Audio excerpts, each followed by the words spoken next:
이용마의 한국 정치. 청취자 여러분 안녕하십니까? 오늘 제가 몸은 피곤한데 기분은 대단히 좋습니다. MBC 노동조합이 지난 2012년에 170일 동안 파업을 한 것에 대해 오늘 새벽 서울 남부지방법원에서 무죄 판결을 받았기 때문입니다.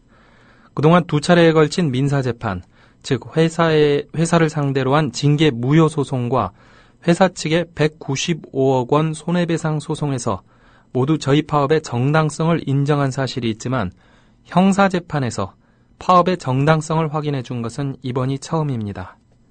이번 재판은 국민참여재판으로 진행되었고 배심원과 재판부의 의견이 모두 일치한 결과가 나왔습니다. 이것이 바로 국민의 뜻이라는 거죠.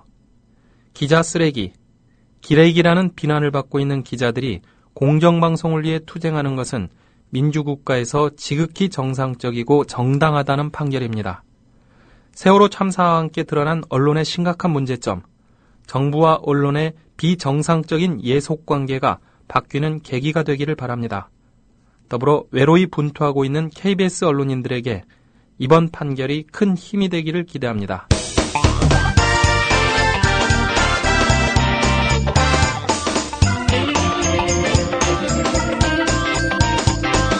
정치학자 고원 서울과기대 교수에게 한국 정치 현상을 정치학으로 해석해 들어보는 시간, 정치학 가라사대.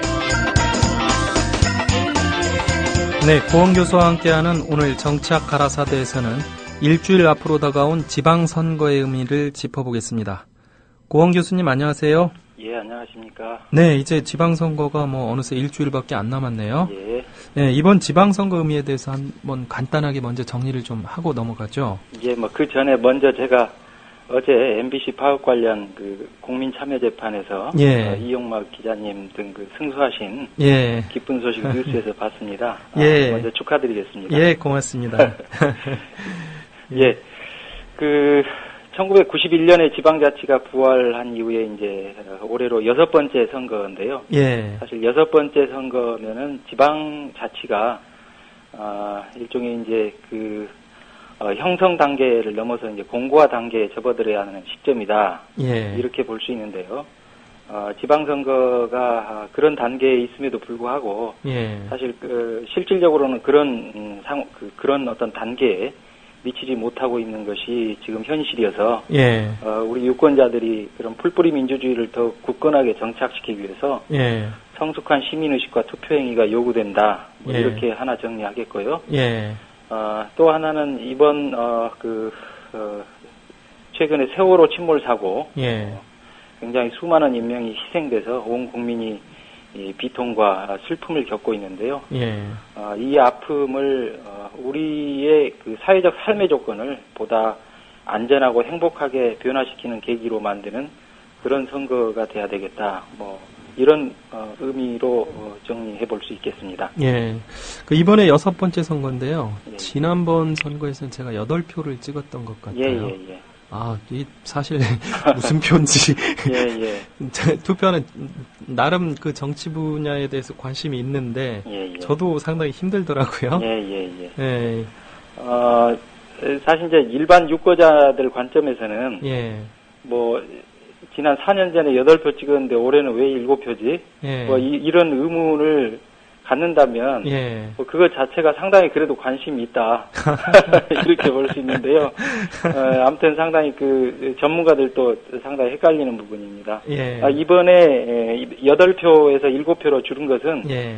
교육의원제도가 폐지됐죠. 원래 법을 정할 때 예. 2014년 5월 30일까지 예. 한시적으로 시행하는 소위 일몰제라고 하나요? 그렇죠. 그런 형식으로 교육의원제도가 시행됐었기 때문에 예. 일몰 제한 규정을 폐기하지 않았기 때문에 예.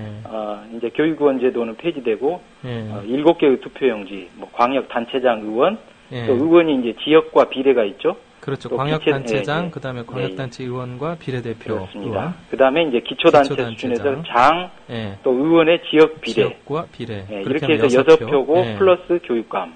교육감까지 7표. 이런 7표. 이게 이제 달라진 거고요. 예. 그 외에도 이제 사전 투표제도 도입했다는 거. 예. 그래서 전국 어디서나 예. 소위 이제 투표소에 가서 5월 30일부터 31일 그렇죠. 사이에 이번 그 이틀간이죠. 사전 투표를 예. 할 수 있습니다. 예. 그다음에 또 하나 중요한 게 있는데요. 일반 유권자들도 그 선거 운동을 상당히 공개적으로 할 수 있게 많이 열렸습니다. 예. 그러니까 선거 운동원뿐만이 아니고 일반 유권자도 그 다수인이 왕래하는 공개된 장소에서 특정 정당이나 후보자에 대한 지지를 호소할 수 있고 또 전화를 걸어서 후보자 지지를 호소하는 것도 허용되는 쪽으로 변했다. 그렇습니까? 예, 뭐 상당히 중요한 부분입니다. 그래서 그렇죠. 예. 우리 유권자들이 그 국민들의 알 권리와 참여권을 확장시키기 위한 취지로 제도가 개선된 만큼 이걸 적극적으로 활용해서 예. 자신의 의사표시 행위를 실천하시는 것도 굉장히 중요하다. 뭐 이런 생각이 듭니다. 이 부분은 상당히 의미가 있는 것 같은데. 예. 그러니까 공식적인 어떤 선거 운동원으로 등록을 하지 않아도 그렇습니다. 예, 자기가 좋아하는 후보들을 위해서 뭐 열심히 운동을 해도 상관이 없다는 거죠. 예, 그렇습니다. 몇 가지 제한 사항이 있는데요. 예. 뭐 이제 그건 이제 조금 몇 가지 복잡하긴 한데 뭐 이를테면은 소위 후보자가 사용하는 그 장치 외에 자기가 그 별도의 확성 장치를 이용한달지 뭐 이렇게 녹화기나 녹음기를 사용해서 막 반복적으로 일반 유권자가 틀어준달지 뭐 이런 정도는 금지되는데요. 어찌됐든 상당히 이제 선거운동원과 거의 비슷한 수준으로 일반 유권자도 자기 지지 표시를 할 수 있다라는 거. 그거 아마 이제 잘 모르시는 분들도 꽤 있을 그렇죠. 거라고 그렇다면 예를 들어 뭐 동창회나 뭐 이런 데 가서 자유롭게 뭐 누구 이번에 찍어라 라고 해도 지금 이제 법적으로는 문제가 안 된다는 얘기 아닙니까? 예, 아마 이제 일반적으로는 그런 것 같고요. 그렇습니다. 그렇군요. 상당히 의미가 있는 것 같은데요. 그전에는 뭐 이게 SNS라든지 이런 데서만, 뭐 허용이 된다, 뭐 이런 얘기가 있었는데. 그래서 이제 동창회를 모르겠습니다. 제가. 구체적으로. 뭐 동창회를 선거운동을 위한 목적으로 뭐 조직한달지 이 부분에 대해서는 좀 더 확인을 해봐야 될 것 같습니다. 자, 그런데 우리나라 지방선거를 보면요. 이 정치학계에서 흔히 지적을 하는 게 보통 이제 지방 없는 지방선거다. 뭐 이런 지적이 상당히 많거든요. 어떻게 보세요? 그 부분도 상당히 좀, 복잡한데요. 그러니까 일단 원칙적으로 지방선거는 지역의 문제를 다루는 선거다. 뭐 그렇게 볼 수가 있죠. 그러니까 이제 말 그대로 우리 동네, 우리 마을의 현안을 풀어나가는 풀뿌리 민주주의 선거다 이렇게 볼 수 있는데, 그렇죠. 실제 이제 우리의 현실은 그 지방선거가 이제 중앙정치의 연속선상에서 치러진다. 사실 이제 민주화 이후에 지금까지 지방선거를 복기를 해보면, 소위 중앙정부를 기준으로 해서 집권 초기에는 예외 없이 무조건 여당이 승리했습니다. 또 집권 후반기에 치러진 선거에서는 지방선거에서는 무조건 야당이 승리했습니다. 이건 뭐냐면 이제 지방선거가 그 지역의 현안보다는 소위 그 집권 중앙정부에 대한 그 중간평가의 성격을 띠는 식으로 그렇게 이루어져 왔다. 그래서 일종의 이제 지방선거가 중앙정치 이슈에 예속화되는 내몰되는 뭐 그런 경향들이 상당히 많았다. 이제 이런 문제점을 지적할 수 있는데. 자칫 이제 조금 유의해야 될 부분은 이를테면 중앙정치의 이슈라 하더라도 이번 세월호 사고처럼 이제 이건 이제 전국적인 이슈 아닙니까? 그렇죠.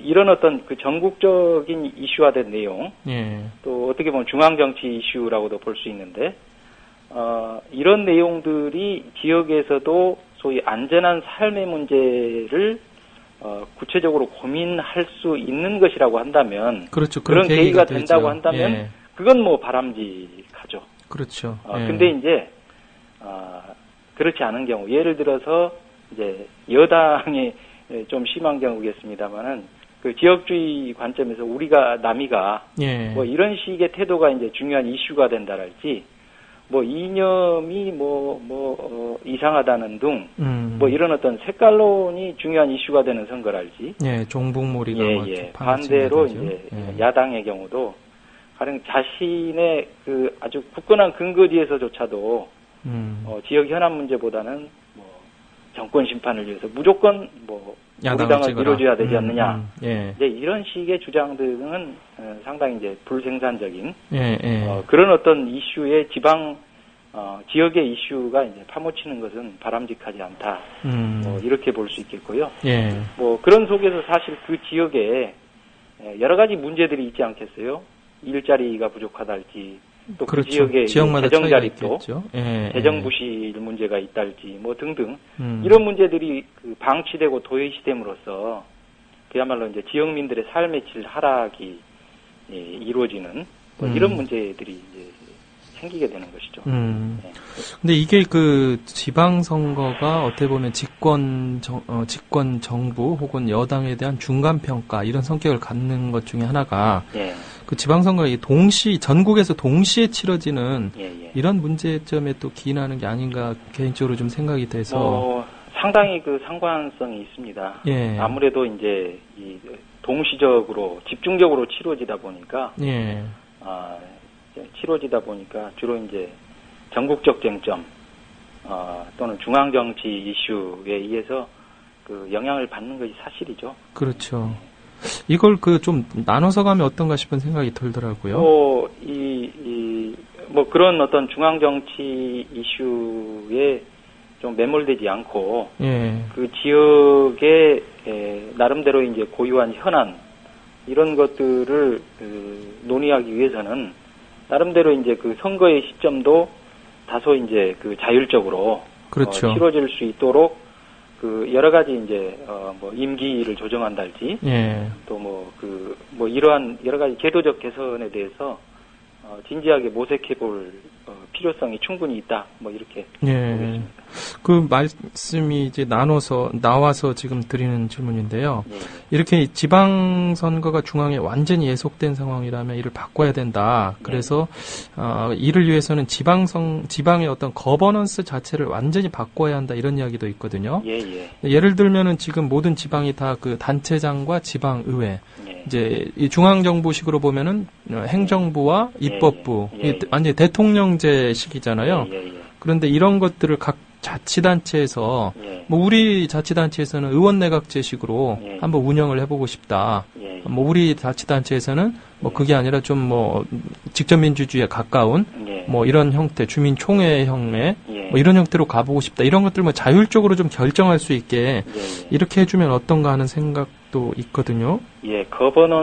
말씀하신 거버넌스 문제가 사실 상당히 중요한 문제인데 뭐 아직은 일반 유권자들한테 좀 생소한 문제이기는 하죠. 그렇죠. 그렇지만 초두에 말씀드린 것처럼 우리 사회의 지방선거가 이제 그 형성 단계에서 공고화 단계로 진입하기 위해서는 이런 가버넌스 문제에 대해서 좀 본격적으로 고민을 할 시점이 됐다. 뭐 이런 생각이 드는데요. 일단 이제 크게 거버넌스라고 했을 때는 세 주체, 단체장, 의회, 주민 이 세 주체 사이의 관계 맺는 방식이 어떤가에 따라서 다양한 어떤 제도, 거버넌스가 출현한다. 이렇게 볼 수가 있는데 이제 단체장, 의회, 주민 이 주체들 중에 누가 더 이제 주도적 역할을 하느냐, 뭐 이런 말로도 이제 보일 수가 있는데 사실 여러 선진국들에서는 이들 사이에 이제 어떤 관계 방식, 거버넌스가 상당히 다양하거든요. 미국 다르고 영국 다르고 독일 다르고.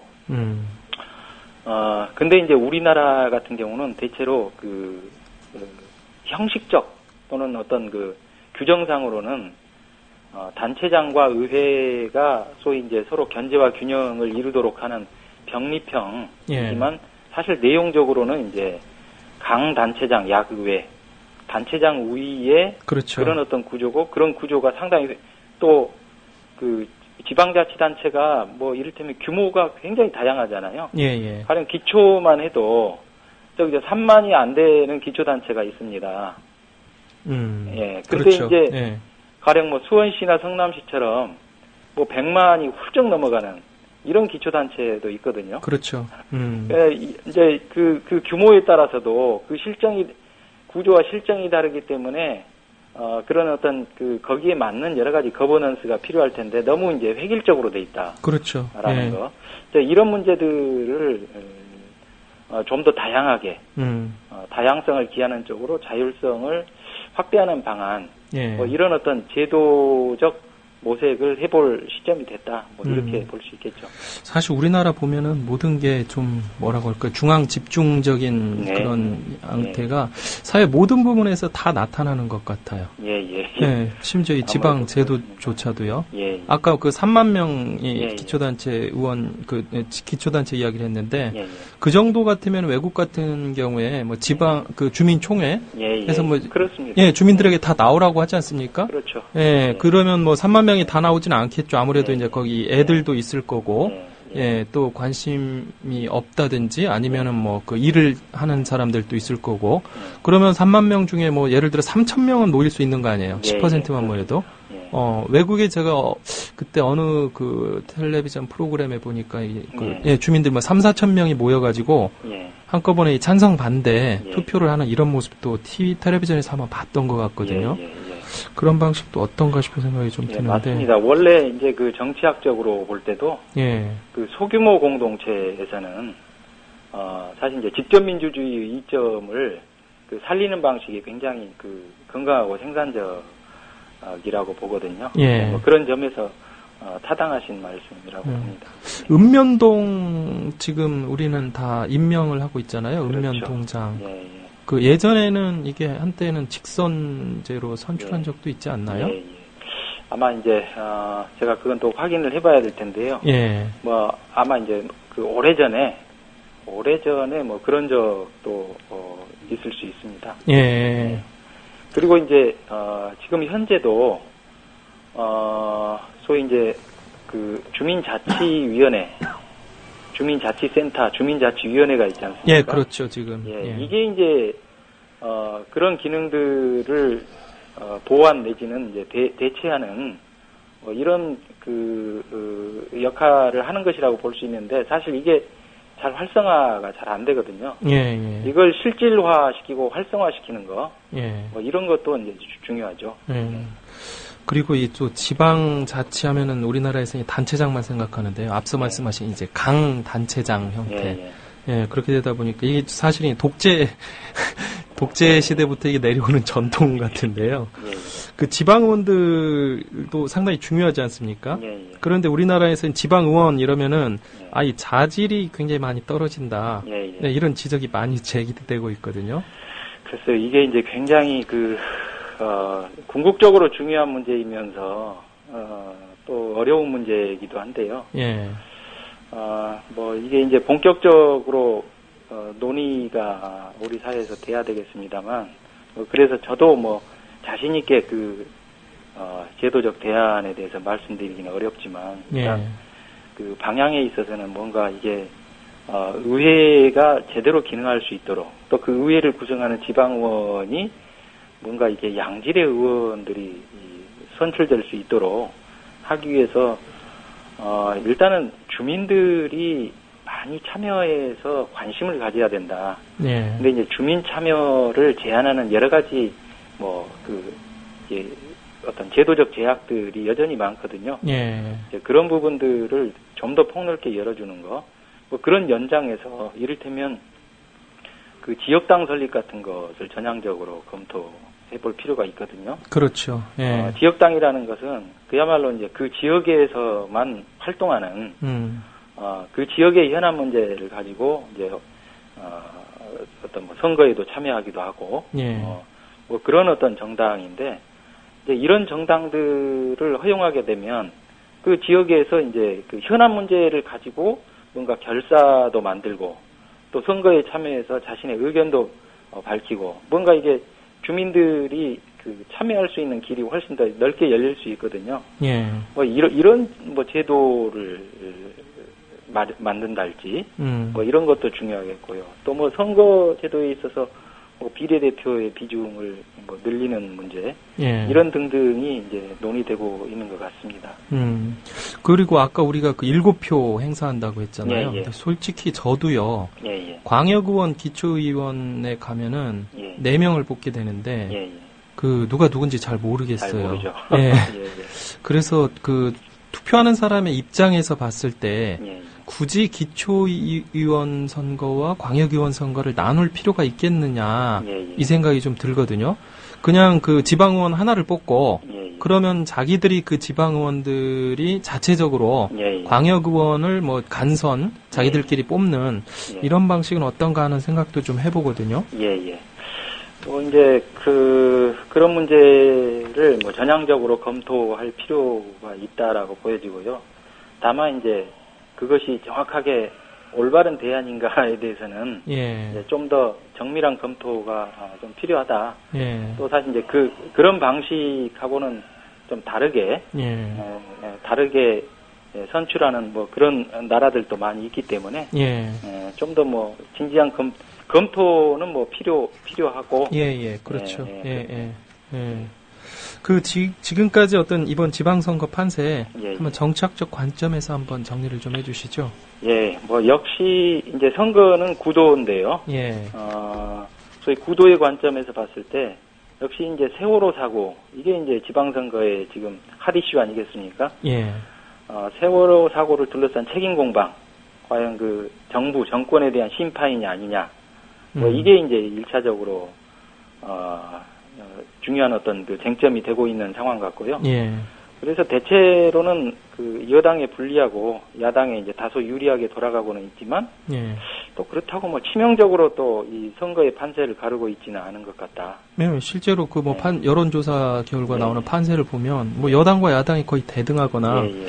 여당이 오히려 더 영남 지역이 숫자가 많다 보니까요. 예. 뭐 우세하지 않나. 가령 뭐 수도권에서도 예, 뭐 그 여당과 야당이 세월호 사고 이후에 그 격차의 폭을 좁혔다가 예, 뭐 다시 이제 그 이전 상황과 비슷하게 가고 있는 뭐 그런 부분도 있고요. 그렇죠. 또 반대의 부분도 있고 예, 그렇습니다. 그다음에 이제 우리가 지금 가장 주목해 봐야 될 부분이 소위 이제 세월호 사고 이후에 형성된 정치 지형의 변화, 굉장히 중요한 변화인데요. 예, 일단 그 성장 개발이냐 혹은 안전과 삶의 질이냐, 예, 뭐 이 두 개의 어떤 가치 사이의 어떤 선택을 위한 어떤 구도, 예, 이 구도가 굉장히 급부상하고 있다라는 거예요. 예, 특히 이제 그 서울시 선거에서 아주 뚜렷한 그런 트렌드를 보여주고 있는데요. 예, 가령 이제 서울시장 선거에서 정몽준 후보, 예, 일종의 이제 성장을 통한 일자리, 개발을 통한 일자리 창출에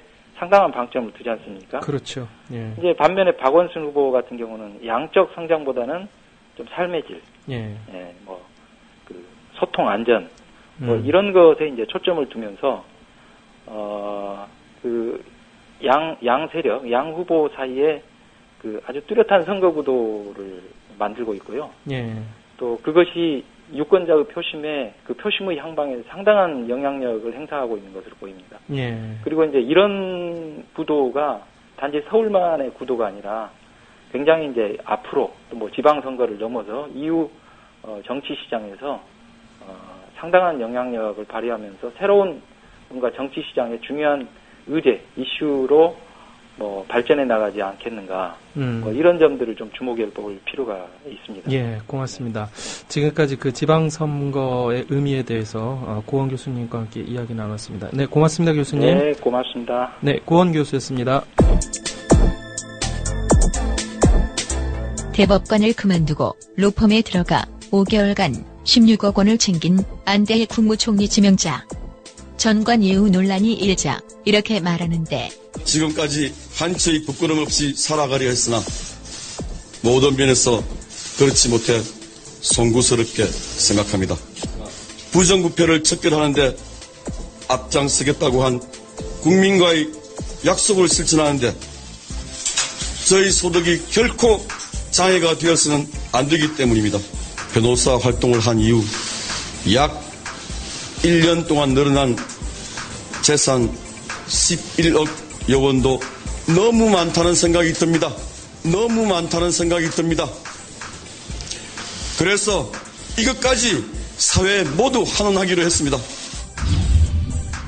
새롭게 팟캐스트 방송을 시작한 정의당의 평당원 유시민 전 보건복지부 장관.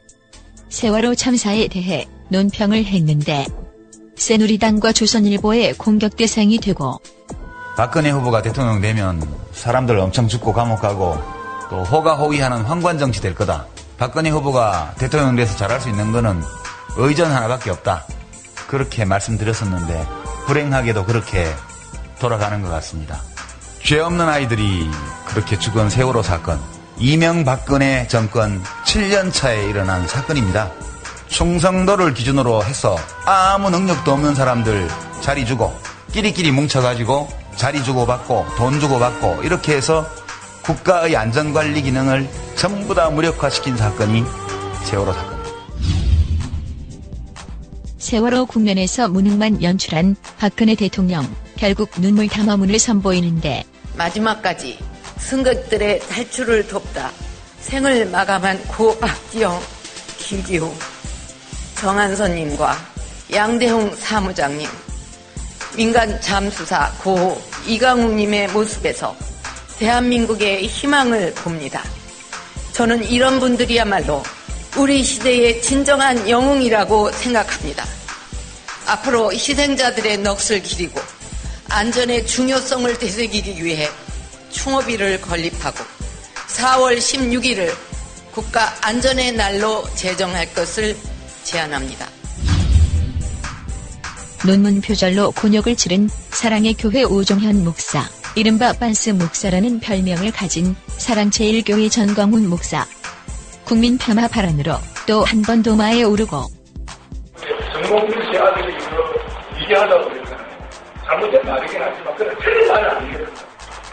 때까지 말을 해가지고 어디 보셨는데 송민이라는 물을 뿌리고 그러니까 인정사정이 뭡니까? 하여튼 국민들의 문제가 있어요. 왜 문제였냐? 보십시오. 이래가지고 가나안 땅에 못 들어가요. 대한민국 국민들이. 무슨 일은 국민들이 다 있냐 말이야 이거. 특별히 좌파 빨갱이 종북 말이야. 이것들 말이야. 정신 나가. 세월호 사고 난 걸 좋아하는 사람은요 좌파 종북자들만 제일 좋아하더라고. 추도 시간 두고 나와가지고요 막 기뻐 뛰고 난리요. 이게 국민 수준이야 말이야 이것이. 어? 나는 박근혜 대통령 국민에게 담아하면서 사과해서 눈물을 보고 울 때 나도 울었어요. 박근혜 대통령 연설 듣고 울 때 안 우는 사람은 대한민국 국민 아니요.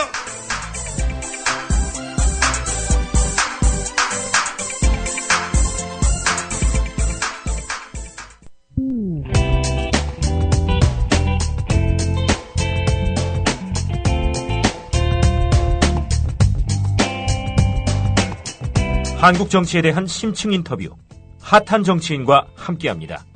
뜨거운 인터뷰. 네, 전국이 세월호 참사에서 지방선거전으로 신속히 이동하고 있습니다. 박근혜 대통령이 대국민 담화와 함께 안대의 총리 후보자를 지명하는 등 세월호 참사에 대한 조기 수습을 모색하고 있습니다. 오늘 뜨거운 인터뷰 초대 손님은 이계한 새정치민주연합 최고위원입니다.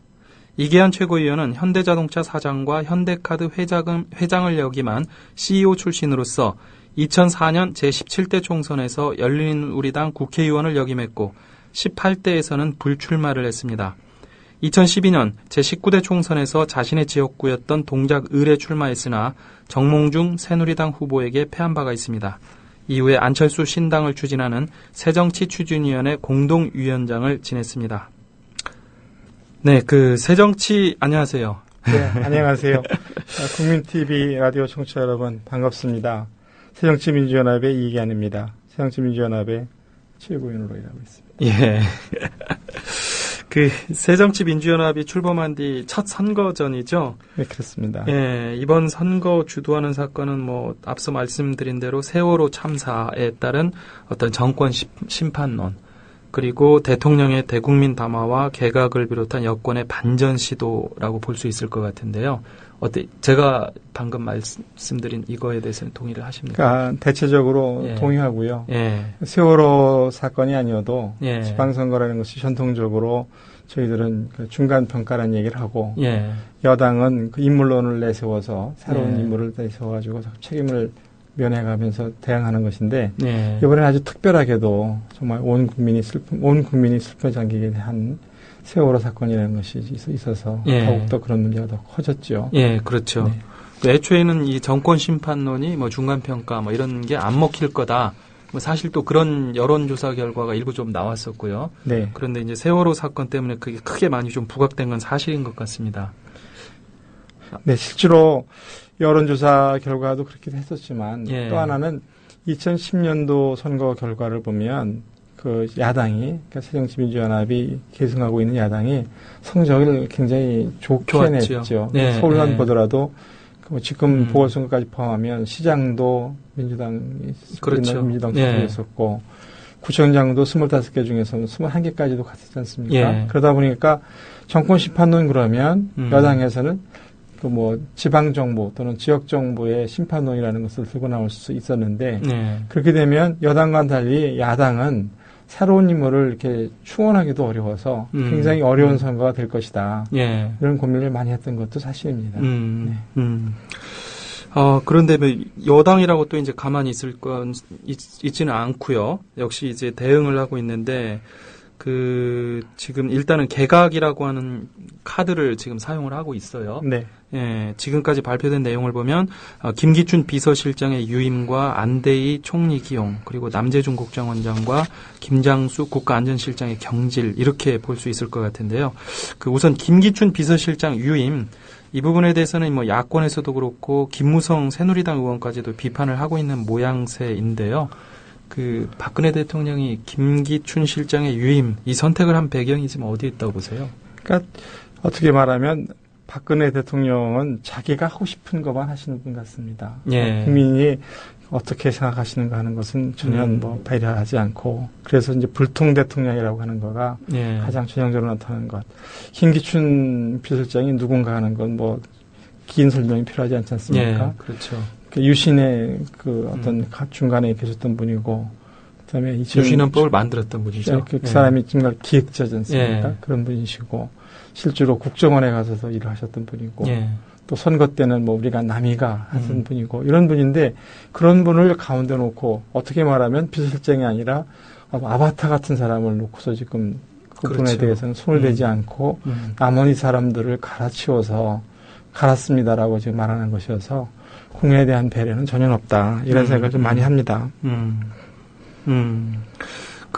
그러면 안대희 총리의 인선은 이건 어떻게 보세요? 어느 정도 좀 예상이 됐던 카드가 아닌가 싶은 생각도 좀 드는데요. 그러니까 안대희 총리 지명자가 보면 이렇게 성장 과정을 보면 정말 좋은 교육을 받았던 사람이고 예. 소년 출세를 한 사람이고 검사 동일체를 해가지고 상명하복이 본질적인 그러한 질서인 검사에서 거의 평생을 보내신 분 아닙니까? 그렇죠. 예. 물론 한때는 대통령 선거 때 비자금 수사를 아주 잘해서 너무 잘 드는 칼, 국민의 검사 이렇게 한 것도 있지만 본질적으로 상명하복이 체화된 사람, 그래야만 살아남을 수 있는 검찰 조직에 있던 사람이라는 점. 그렇죠. 예. 뿐만 아니라 김기춘 비서실장이랑 따지면 검찰과 인연이 선후배가 있다는 점. 네. 또 이번 정부에서 보면 검찰총리 이후에 또 두 번째 총리도 또 검찰인 거 아닙니까? 그렇죠. 예. 이런 거 보면 정말 한 사람으로서 훌륭한 어떤 국가의 재산감인지는 모르겠으나 국민들의 정서에는 동떨어진 지금 이 총리를 지명한 것이다. 이런 것 때문에 저희들 야당으로서는 참 곤욕스럽고 또 정말 야당이 비판만 하는 것이 아니라 국민을 위해서 일할 수 있는 그런 총리를 모시는 게 좋다는 생각이 드는데 그런 점이 아쉽고요. 또 뿐만 아니라 박근혜 대통령은 당선되는 순간 여당의 대통령이 아니라 국민의 대통령이지 않습니까? 그렇죠. 예. 폭넓은 인재 풀이라는 것이 있는 것인데 어떻게 말하면 한 부분의 대통령 노릇만 하고 하시는 것이 같아서 좀 안타깝다, 아쉽다 이런 생각이 듭니다.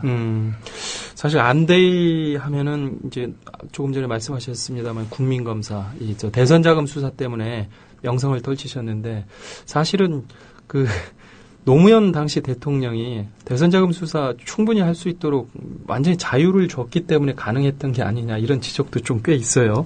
그러니까 실제로 저는 그 대선자금 때 수사를 받았던 사람 중에 하나였습니다. 그러니까 정말 이 대통령으로서 곤욕스러운 것, 자기 가장 어떻게 말하면 대통령이 되는 과정에서 몸을 아끼지 않았던 사람, 최도술 씨라든지 안희정 씨라든지 사람들을 가두는 것 같은 것을 다 용인하셨던 것. 물론 검찰이라는 것이 법과 어떤 원칙에 의해서 하는 것이니까 용인한다 하지 않는단 말이 어울리는 것은 아니지만 적어도 살아있는 권력에 대해서 그렇게 할 수 있었다는 것은 물론 본인의 소신도 있지만 제일 큰 것은 최고 통수권자로서의 대통령의 그런 폭넓은 생각과 아량 또 민주주의에 대한 어떤 신념 이런 것이 터잡았던 것인데 가신 분은 그냥 가시기만 하고 안대희 그 총리지명자만 국민검사로 남아있다는 것이 저 역사의 아이러니이기도 하죠. 그렇죠. 예. 그 안대희 후보자가 어떻게 보면 그 뒤로 상당히 잘 나갔다라고 할까요? 그런 이력을 쌓았는데, 경력을 쌓았는데, 결과적으로 2012년도에 이 대법관 출신이 대법관 마치자마자 새누리당에 입당을 하면서 조금 일반 국민들이 봤을 때 저건 아닌 것 같다. 좀 이런 좀 의구심이 들게 만들었어요. 네, 그렇습니다. 네. 어떻게 말하면 평생을 권력의 어떤 정점에 서서 지향점에 서서 계셨던 분이 아닌가 생각이 들어서 지금 소신 총리라는 말을 누가 하던데 걱정이 듭니다. 좀 그럴 수 있을까? 사실 그 부분에 대해서는 아직 검증이 안 됐다 한마디로. 이렇게 좀 말을 할 수 있을 것 같네요. 네, 검증하는 과정에서 여러 가지가 드러나겠지만 저는 제일 걱정되는 게 검찰 조직에서 오래 살아남았다는 것 자체가 앞에서도 말씀을 드렸습니다만서도 검사 동일체라는 그러한 이상한 원칙, 상명하복하는 거에 체화된 분이라는 것. 그렇죠. 그런 분이 정말 국정을 총리로서 하는 것이 좀 가능할 것인가. 몸에 밴 체화된 것이 있는데 그것도 대통령께 말씀드린 임명권자인 대통령께 그것도 절대 복종이라는 것을 제가 최고의 가치로 보는 것처럼 교통하는 대통령인 박근혜 대통령한테 소신이라는 말을 할 수 있을 것인가. 진언이라는 말을 썼는데 진언이라는 말 자체도 민주주의 국가에서 쓰는 단어는 아니죠. 그렇죠. 왕조 시대. 그런 걸 보면서 이분의 이 생각이 한때는 국민검사였고 팬클럽에 있었던 분이지만 이분이 권력 앞에는 벌써 정말 살아있는 권력 앞에 칼을 휘두른 그런 검사는 아니구나 하는 그런 생각이 듭니다. 참 하여튼 앞으로 좀 지켜봐야 될 이 정부에서는 잘 맞을 수 있죠. 일단 박근혜 대통령의 리더십 자체가 이 상명하복을 원칙으로 하고 있기 때문에. 근데 그렇게 하면 정말 대통령께서 어떤 정파의 대통령이 아닌데 또 자기가 다시 선거에 나올 것도 아니고 자기 말씀하시는 것처럼 세월호 다음에 우리가 할 수 있는 것이라는 게 자기가 그 입장에서 말할 수 있는 것은 아니지만 국가를 개조한다고 말하지 않습니까?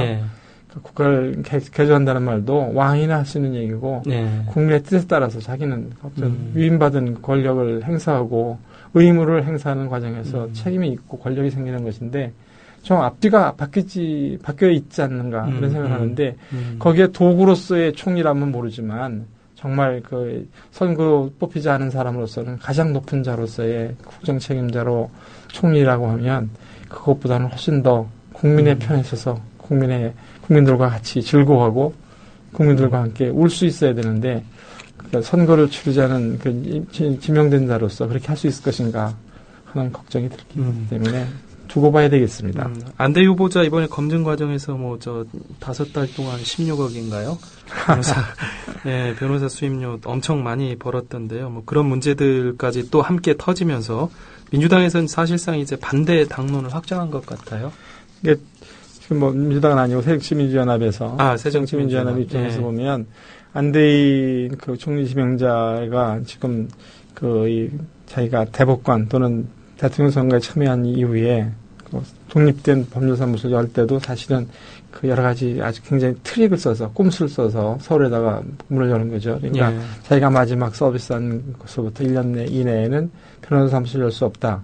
그런 것을 최대한으로 피해서 딱 1년 되기 다음날 서울에다 열고 또 그런 걸 했습니다. 그래서 그거 보면 물론 한때 공직자로서 그 어떤 업무를 잘하신 것도 있지만 자기의 이지에도 엄청 밝으신 분이라는 생각이 좀 듭니다. 뿐만 아니라 짧은 기간 동안에 돈을 많이 벌었다고 하는 것이 그것이 뭐 시쳇말로 하면 그게 시세인지 모르겠어요. 그다음에 우리는 아직도 변호사에 대해서 존경심보다는 도구로서 생각하는 사람들이 많아서 변호사는 산다고 그러잖아요. 그렇죠. 그러니까 이제 수요가 있으니까 비싼 돈을 받고 파셨겠죠. 그렇지만 그 다음에 다시 공직에 나오려고 하니까 지금 말씀하시는 게 총리 지명 직전에 목돈을 기부하시고 또 돈이 많으니까 사회에 환원한다고 말하지 않습니까? 돈은 그러니까 우리가 이 검찰이시면 미수범, 기수범 같은 거 얘기하는데 이미 기수범이죠. 돈을 많이 벌었다는 것인데 그거를 기부한다고 그래서 또 자기가 번 돈을 사회에 환원한다고 해가지고 자기의 생각이라든지 태도가 다시 정정되거나 그런 것을 기대하기는 어렵거든요. 그렇죠. 그런 측면에서 보면 새정치민주연합이 철저하게 검증한다. 또 심지어는 뭐 검증으로서 해명이 되지 않고 설명 가능한 얘기가 되지 않으면 반대할 수도 있다 하는 것은 정당하다고 생각합니다. 네, 그 국정원의 경우에는 박근혜 정부 출범 이후에 무소불위의 권력을 휘둘러 왔거든요. 특히 남재준 원장 막강한 권력을 휘둘렀는데 이번에 경질됐어요. 어떻습니까? 안대희 총리 후보자도 어찌됐든 국민들에게 뭐 국민 검사 이런 칭호를 받을 정도로 어떻게 보면 약간 참신한 이미지 그런 게 있고요.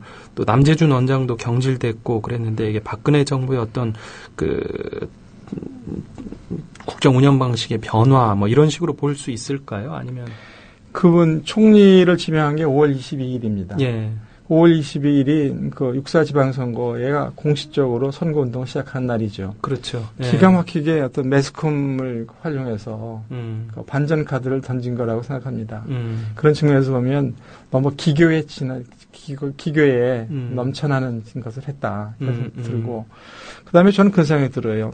군사 독재 시절에 육법당이라는 말이 있었습니다. 육사 나온 사람들과 법대 나온 사람들이 국가의 핵심적인 권력에 자리 잡고 있어서 했던 건데 실제로 그렇게 보면 남재준 원장이라든지 이번에 물러난 뭐 김장수 안보실장이라든지 거기다가 지금 총리라든지 후임 총리라든지 비서실장이다 보면 육법당의 부활이다. 그렇죠. 그러니까 그런 측면에서 보면 지금 반전 카드로 썼지만 어떻게 말하면 그 밥에 그 나물이고 혹시나 했더니 역시나다. 뭐 이런 얘기를 할 수밖에 없는 그런 거여서 정말 국가가 도대체가 국가를 이렇게 운영할 수 있는 소프트웨어가 있기나 하는 것인가 하고 모든 국민들이 진짜 걱정하고 국가뿐만 아니라 정치 여야를 막론하고 정치에 대해서 불신하는 이때 정말 그 국민이 신뢰할 수 있는 그러한 카드를 대통령이 던져야 되는데 좀 너무나 기교적이고 좀 쉽게 말하면 꼼수를 쓰는 것 같은 생각이 들어서 좀 안타깝습니다.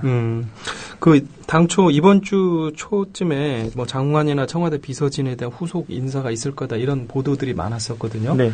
그런데 좀 늦어지는 것 같아요.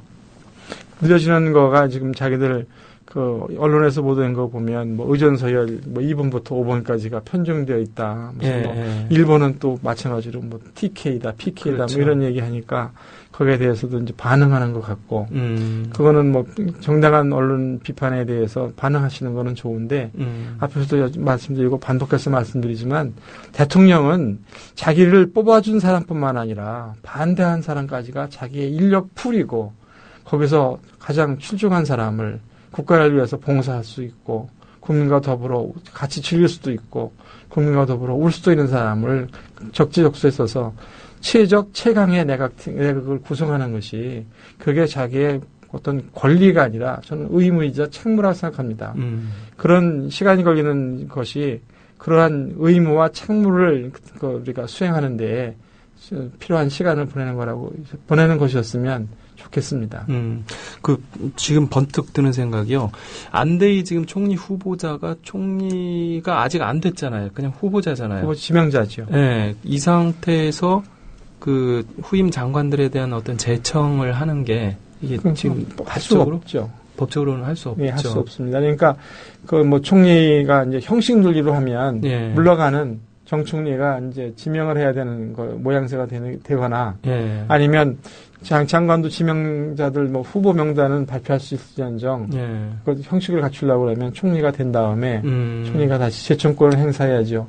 그래야지 뭐 헌법에 따라서 소신껏 말하는 것도 중요하지만 절차적인 민주주의도 지켜야 되고 그런 것이기 때문에 시간이 꽤 걸리겠죠. 결국 그러면 뭐 6.4 지방선거 넘어갈 수도 있겠네요. 이유라고 봅니다. 그 세월호 참사가 이번 정부 국정 운영 방식에 대한 총체적인 문제를 제기하고 있다 이런 분석들이 많거든요. 그런데 지금 대통령이 내각과 청와대 비서진 일부 교체하는 것으로 대충 넘어가는 거 아니냐 이런 지금 지적도 나오고 있어요. 네, 저는 사회자께서 시작하신 것에 대해서 완전히 공감합니다. 예. 뿐만 아니라 지금 대통령께서 정부조직법이 자기가 마음대로 지금 그림 그리고 계시지 않습니까? 예. 정부조직법을 마음대로 하라고 지금 헌법이 대통령한테 권한을 준 적이 없습니다. 그건 국회에 가서 관련법을 개정해야 되는 거잖아요. 예. 다시 말씀드리면 짐이 곧 국가여서 이렇게 저렇게 한다고 말을 그리고 말을 포석할 수 있는 것이 아니기 때문에 청와대에 앉아서 청와대에 앉아서 정부 조직표 놓고 이렇게 그림 그리고 있는 것 같아요. 뜯어붙이고 그렇게 해서는 안 되죠. 예. 우선 국회라는 것이 존재하고 있고 예. 국회가 야당이라는 것이 엄연히 존재해서 또 국가는 야당 없이 할 수 있는 것이 아니라 서로 때로는 비판하지만 때로는 협력하고 또 야당도 이번 세월호에서 드러난 우리나라 총체적인 어떤 어려움이라든지 특히 국가를 운영하는 소프트웨어 같은 것이 과연 있는 것인가에 대해서 물론 일차적인 책임은 정부에 있지만 그 새정치민주연합도 거기로부터 자유롭다 생각하는 흔적이 없고 정말 선거를 치르면서도 기본 기조가 반성과 성찰이라는 거에서 지금 선거를 치르고 있지 않습니까? 예. 그런 측면에서 얘기하면 대통령께서 구상을 말씀하시고 국회에다 던지면 여당은 물론이고 야당도 충분히 국가라는 것을 생각하지 거기 앞에 놓고 세월호라는 이런 나라 전체가 슬픔에 잠긴 이런 일을 보면서도 박리당략에 따라서 뭐 이거 찍고 하는 거 그렇게 하리라고 생각할 수는 없는 것이거든요. 예. 대통령께서는 저희들이 불통 대통령이라고 부르는 이유가 그런 것 같습니다. 남을 신뢰하지 않는다. 남을 믿지 않는다.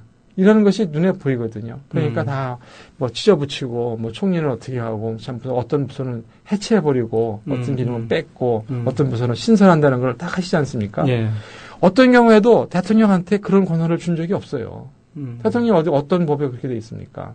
국가 조직을 하는 것도 정부조직법에 의해서 해야 되는 거지 않습니까? 그러면 여당과도 말해야죠. 상의를 안 하는 것 같아요. 청와대에서만 지금 일방적으로. 그러니까 청와대가 물론 이 대통령 중심제에서 청와대를 포함한 대통령의 기능이라는 것이 뭐 막중하고 권한도 크지만 그렇다고 해서 상권이 분립되어 있다든지 그다음에 국가를 통치하는 것이 대통령한테만 있는 것이 아니라는 것은 자명한 얘기 아니지 않습니까? 예.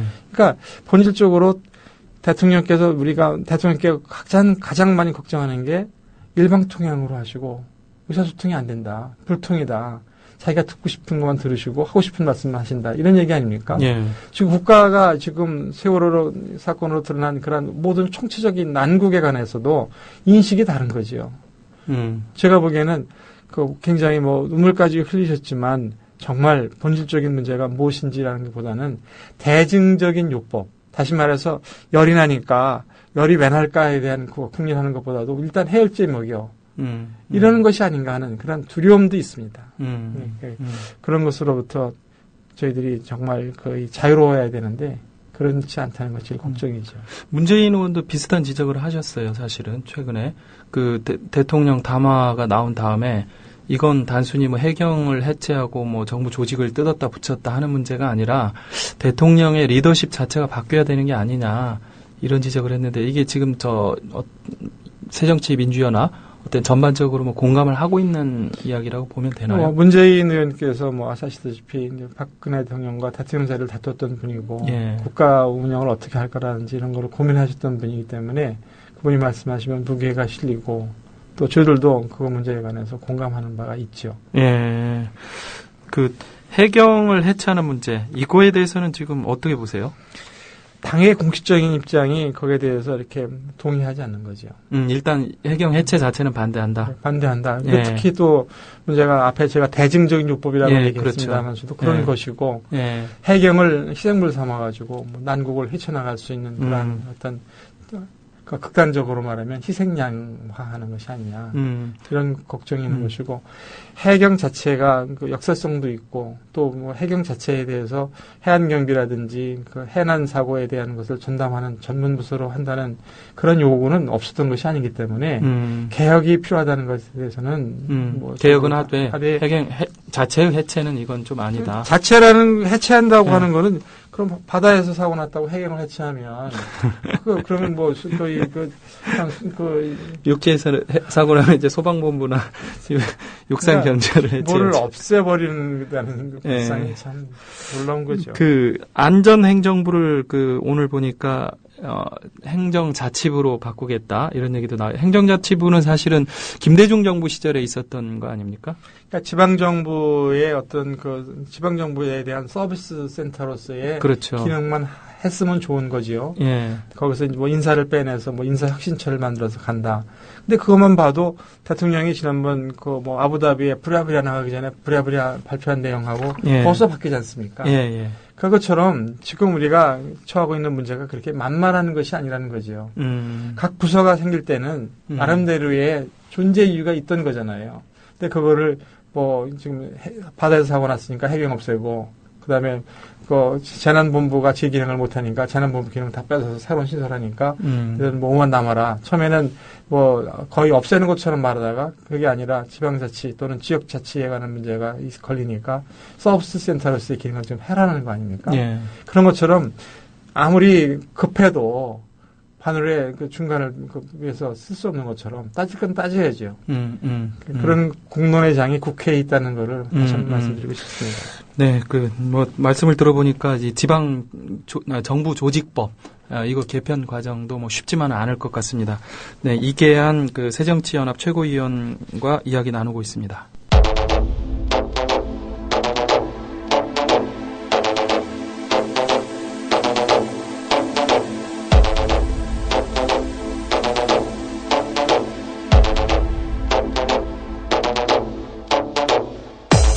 지금 여러분께서는 이용마 MBC 해직 기자가 진행하는 이용마의 한국 정치를 듣고 계십니다.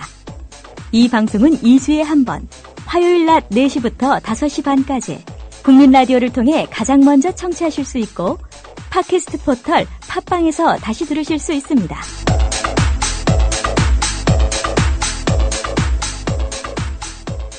네, 저 이계한 새정치연합 최고위원과 대화를 나누고 있습니다.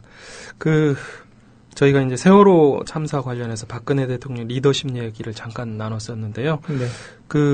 박근혜 대통령은 이번 참사의 원인을 선원들과 청해진 해운의 무책임, 이제 좀 더 나아가면 관피아 문제, 뭐 이런 정도로 생각하는 것 같아요. 그러다 보니까 뭐 살인 이런 말씀들도 막 쓰시고 그러던데, 제가 이 대목에서 좀 선장을 위한 변명을 좀 하나 해보고 싶습니다.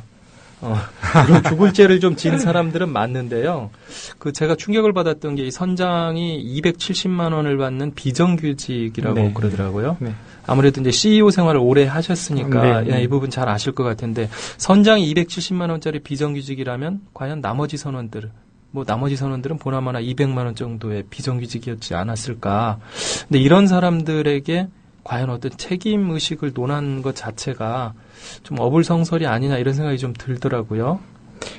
뭐 이의를 달 수 있는 부분이 없네요. 지금 실제로 이 대통령께서 인식하시는 것처럼 그런 거였으면 우리 온 국민이 슬퍼하고 축제라고 하는 선거를 숨죽이면서 치러야 할 이유도 없죠. 그거보다 훨씬 더 큰 본질적으로 이 나라가 이 사회가 도대체가 작동하는 어떤 원리라는 것이 있기나 했던 것인가. 소위 말해서 소프트웨어라는 것이 있기나 한 건가. 이런 생각이 드는 거죠.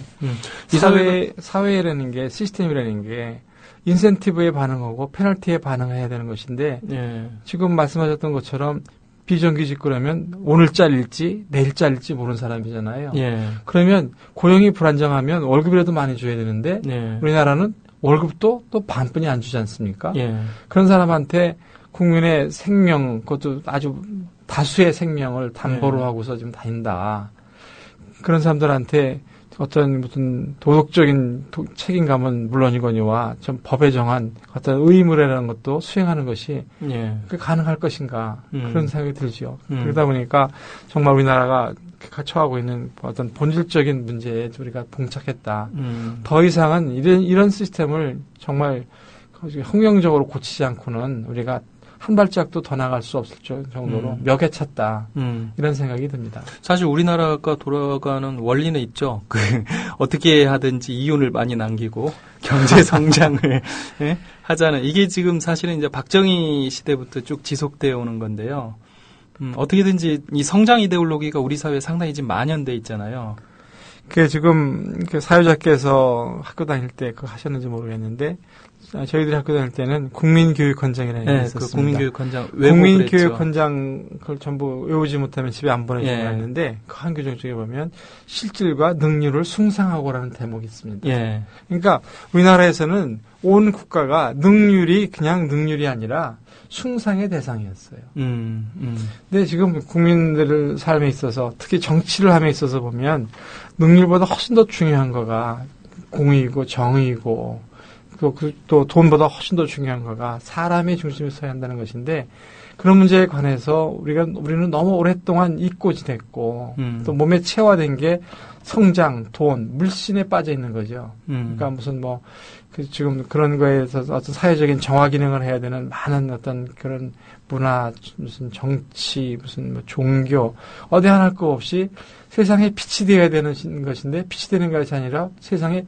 빚이 되는, 부담이 되는, 이런 것만 하는 그런 사정이 돼 있다 보니까 어디 하나가 굶어서 그걸 외과적인 수술로 적확하게 떼내면 되는 게 아니라 전체가 지금 몸 전체가 어디가 성하고 어디가 성하지 않은지를 구별할 수 없을 정도로 이렇게 어려운 것이 아닌가. 그렇기 때문에 대통령께서는 억지로라도 이것이 청해진의 문제이고 무슨 유병헌의 문제이고 그다음에 관표의 문제이고 이렇게 작게 규정 짓는 것이 아닌가, 규정 짓고 싶어 하시는 것이 아닌가 생각하는데 불행하게도 그렇게 규정 짓는다고 해서 있는 것이 없어지는 것이 아니란 말이죠.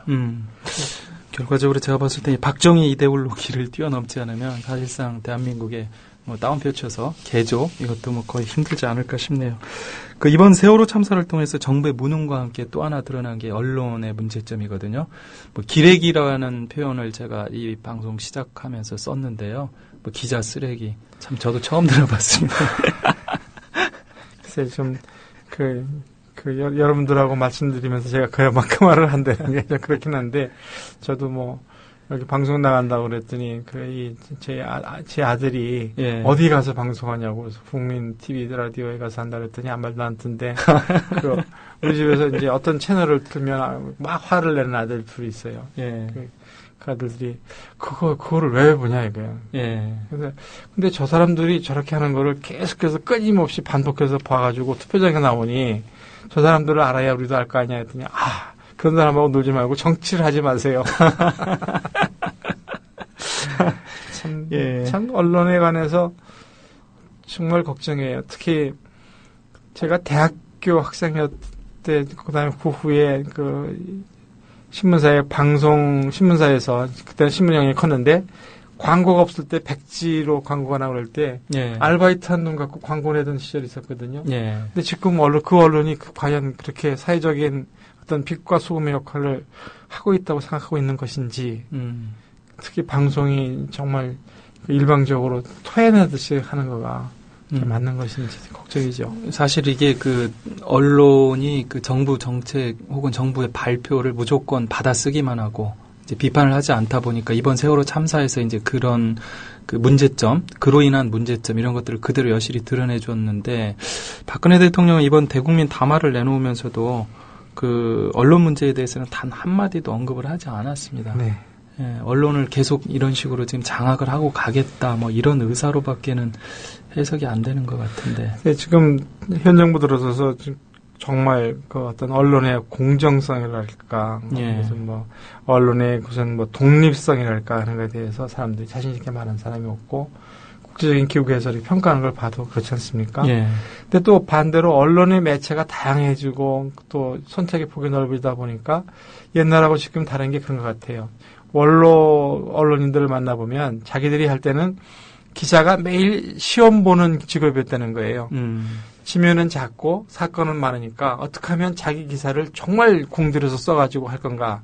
근데 지금은 그 숙지하는 그 기본으로 일을 한다는 거예요. 시험을 보는 것이 아니라 뭐냐면 매체는 많고 기사는 너무 이렇게 제한된 범위가 있으니까 그러다 보니까 뭐 어떻게 말하면 그 보도 자료 저희들도 뭐 정치하면은 보도 자료라는 걸 내고 그러는데 보도 자료로 즐겁게 쓰시는 그런 경향이 자꾸 생기다 보니까 언론 스스로가 독립성, 공정성을 말하기가 어려워지는 것도 있고 또 그거를 또 거의 아주 여러 가지 방법으로 언론을 장악하려고 하는 노력을 아주 공을 들여서 특히 현 정부가 그거에 대해서 성공하고 있는 것이 아닌가 하는 어떤 안타까움, 아쉬움, 두려움 같은 것이 있습니다.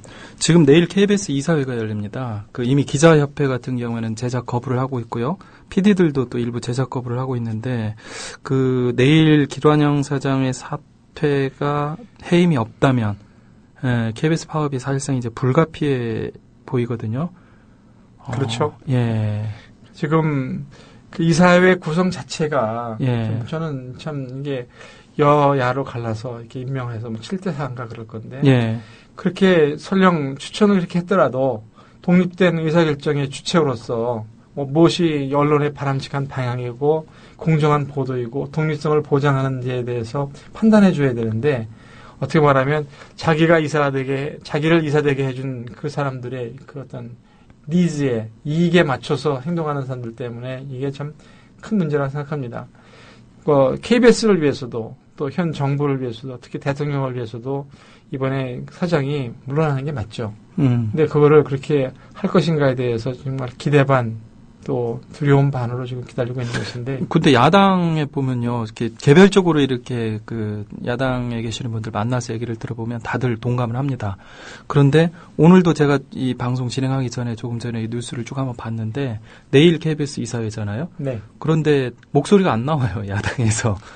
그러니까 지금 언론에 대해서 저희들조차도 정치하는 사람들조차도 내놓고 말 안 하는 것이 어떻게 자기 검열하는 시대가 된 것 같아요. 그러니까 지금 언론에 대해서 권력으로 또는 무슨 뭐 또 힘으로 그렇게 억압한다는 것 이전에 뭐 많은 사람들이 굉장히 그 자기 검열을 하고 특히 새정치민주연합 같은 경우에 최고위원회 구성을 보면 언론 출신이 5분이나 계시거든요. 그럼에도 불구하고 목소리를 내는 것에 대해서는 충분하게 낸다고 말하지 않고 또 자기 구실을 다해서 언론의 독립성과 공정성을 외치는 사람들이라고 그렇게 칭찬받는 일을 못하는 것 같다는 비난을 저희들이 많이 받고 있거든요. 그런 문제에 보면 어쩌다가 이렇게 되는지 모르지만 자기 검열을 너무 심하게 한다.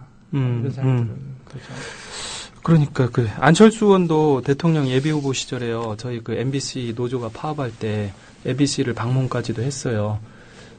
그럼에도 불구하고 안철수 의원도 지금 뭐 내일 KBS 저 이사회 하는데 지금 특별한 말씀이 없고요. 뭐 문재인 의원도 최근에 그 박정희 대통령에 대한 어떤 반응은 있는데 언론 문제에 대한 또 반응은 없거든요. 그러니까 야당이 너무 목소리 안 내는 거 아니냐. 그러니까 그 지적을 저도 많이 받습니다. 또 최고위원 제 옆에 이제 뭐 신경민 최고위원 있고 뭐 박영선 최고위원 있고 김근 최고위원 있고 오홍근 최고위원 계시고 표철수 최고위원 계시면 각각 신정을 향하여 소리를 외쳐야 된다 그러면 뭐 말씀하시죠. 충분히 하시는데 그럼에도 불구하고 말씀하시는 게 보도되는 것 자체는 잘 안 되더라고요. 그거 보면 이게 자기 검열도 하지만 매체 스스로가 자기한테 그 실질적으로 비판적이거나 또 궁극적으로는 보약이 될 만한 기사에 대해서 굉장히 인색하게 보도하는 것도 또 있다. 이런 생각을 저는 많이 하고요. 실제로 안철수, 뭐 김한길 두 분들이 뭐 말씀을 많이 하시지만 선거 중에 어떻게 말하면 더 두려움도 있으신 거 아닌가 하는 걱정도 좀 듭니다. 그래서 이게 뭐 제가 하는 것이 단순히 기우기를 바라는데 언론이 독립성과 공정성으로부터 멀어졌다고 얘기하는 대신에 또 반대로 반대편을 쓴 사람에 대해서는 너무나도 힘센 그런 어떤 비대칭성이라는 것이 크다는 것도 저희들이 갖고 있는 비극이죠. 그 야당 통합한 지 지금 석 달 정도 됐고요. 이번에 첫 선거인데요. 지금 새정치추진위원회 공동위원장이셨잖아요. 네, 그렇습니다. 예, 이 공동위원장 출신으로서 지금까지 어떤 평가해 보면 어떻습니까? 저희들이 그 3월 26일 날 창당을 하고 3월 28일 날 민주당이랑 합당이 됐으니까 이제 2달째 되는 거죠. 예.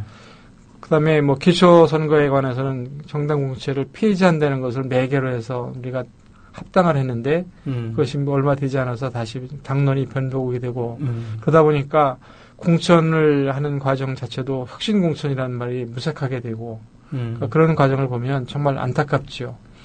그 세월호라는 그런 어떤 블랙박스 안에 갇혀 있어서 정말 국민들께서 어떻게 보고 계신지에 대해서도 알 길이 없고 뭐 하루하루가 조마조마하고 더 두렵습니다. 특히 공천을 하는 과정을 그 제가 뭐 최종 결정하는 최고위원회 위원으로서 경험을 했는데 그걸 보면서 제 친구들이 그랬어요. 공천한 다음에는 적어도 선거 2번 정도는 못 나가는 줄 알아라. 예. 그래서 왜 그러냐 그랬더니 한 사람의 교만한 사람과 7명의 원수를 만드는 게 공천 작업이다.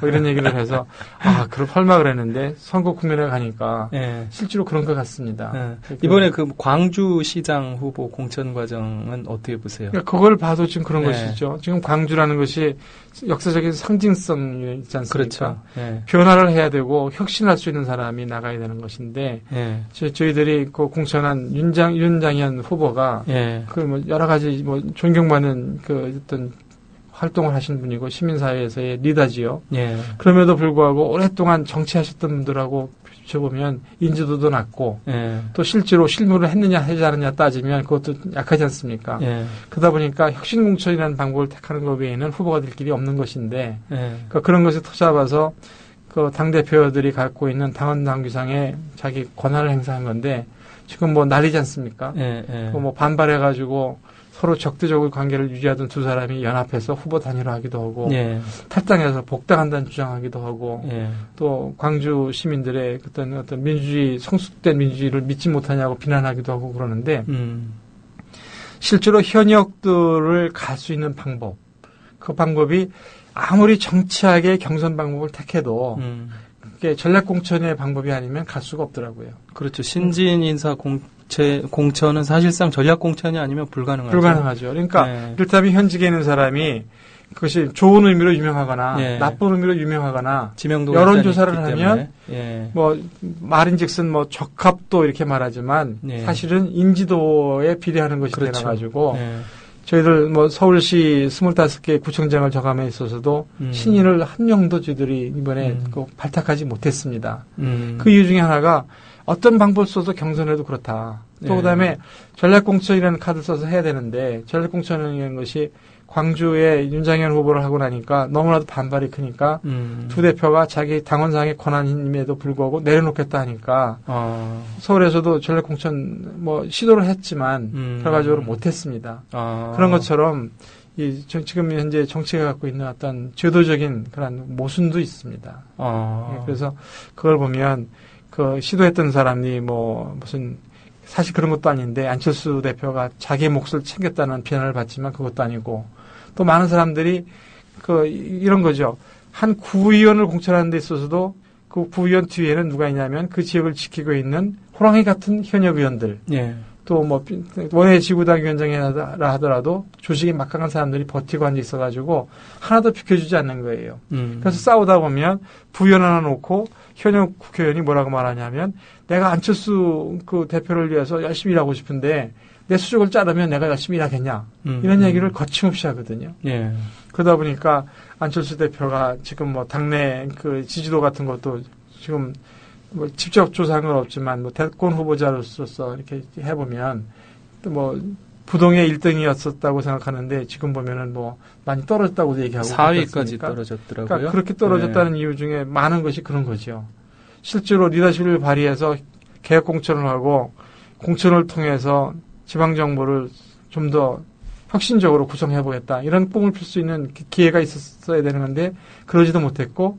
그러지도 못했음에도 불구하고 많은 현역 의원들, 130명이나 되는 현역 의원들, 또 현역 의원들 뒤에서 계시는 많은 그 국민들께서는 오해하시는 것도 있으신 거죠. 그 뭐 안철수가 자기 집인 챙기기만 했다고 그런다 그러니까 뭐 변명할 여지가 있는 것도 아니고 실제로 그렇지 않았지만 그럼에도 불구하고 지지도를 조사해 보면 굉장히 많이 손해를 본 거죠. 예, 예. 짧은 기간 동안에 너무 어려운 것을 많이 경험했는데 뭐 그럼에도 불구하고 이번 선거 과정에서 정말 아침 새벽부터 밤늦게까지 지금 지원 유세를 다니지 않습니까? 예. 그런 걸 통해서 육사 선거를 잘 치르고 나면 당원들께서도 냉정하게 먼지가 가라앉고 나면 앞이 투명하게 보이는 것처럼 잘 평가해 주실 거라는 그런 기대를 할 뿐이지요.